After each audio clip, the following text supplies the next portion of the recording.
ತುಂಬ್ತಾರೆ.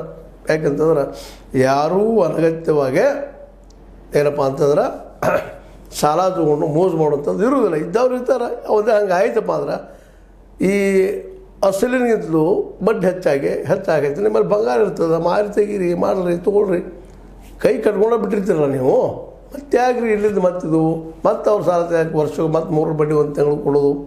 ಈಗ 1 ಲಕ್ಷ 3 ಬಡ್ಡಿದು ಎಷ್ಟಾಯ್ತು, ಅಥವಾ 5 ಬಡ್ಡಿದ್ರೆ ಎಷ್ಟಾಯ್ತು? ಮತ್ತು 3 ಬಡ್ಡಿ ಯಾರು ಕೊಡೋದಿಲ್ಲ. ಇವತ್ತು 50,000 ಲಕ್ಷ ಗಂಟೆ ಆಯಿತು, 2 ಲಕ್ಷ ಗಂಟೆ ಕೊಡೋದಿಲ್ಲಪ್ಪ 5 ಬಡ್ಡಿ ಅಂತೇಳಿ ಅವ್ರು ಭಾಳ ಜನ ಒದ್ದಾಡ್ತಾ ಇದ್ದಾರೆ. ಅದಕ್ಕಾಗಿ ಈ ದಿಶೆಯಲ್ಲಿ ಸರ್ಕಾರ ಆಗಿರ್ಬೋದು, RBI ಆಗಿರ್ಬೋದು ಮತ್ತೊಮ್ಮೆ ಚಿಂತನೆ ಮಾಡಿ ಸಾಲದ ವಿಷಯದಲ್ಲ ಈ ಕ್ರೂರ ನಿರ್ಧಾರ ಬೇಕಾಗಿಲ್ಲ.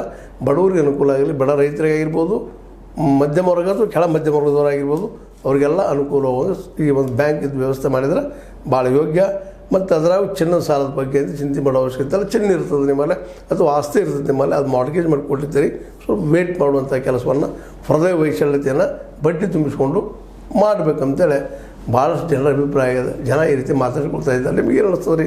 ಬ್ಯಾಂಕರ್ಸ್ ನೀವು ಸಾಯಂತಿ ಮಾಡಿದಿರಿ, ಬಡ್ಡಿ ತೊಗೊಳ್ತೀರಿ, ಸಮಾಧಾನ ಇರಿ ಅನ್ನೋಂಥ ಮಾತು ನಿಮ್ಮ ಅವ್ರಿಗೆ ಹೇಳ್ತಾ, ನಿಮಗಿದು ಲೈಕ್ ಆಗಿರ್ಬೋದು, ಲೈಕ್ ಆಗೋದೂ ಇರ್ಬೋದು. ಲೈಕ್ ಮಾಡಿ, ಶೇರ್ ಮಾಡಿ, ಕಮೆಂಟ್ ಮಾಡಿ, ಜೊತೆಗೆ ಸಬ್ಸ್ಕ್ರೈಬ್ ಆಗೋದು ನಿಲ್ಲಿಸಕ್ಕೆ ಹೋಗ್ಬಾರ್ದು. S60 ನ್ಯೂಸ್ ಅರ್ಥ ಸೀತಾರಾಮಿದು ಸತ್ಯದ ಕೈಗೆ ವಂದನೆಗಳು.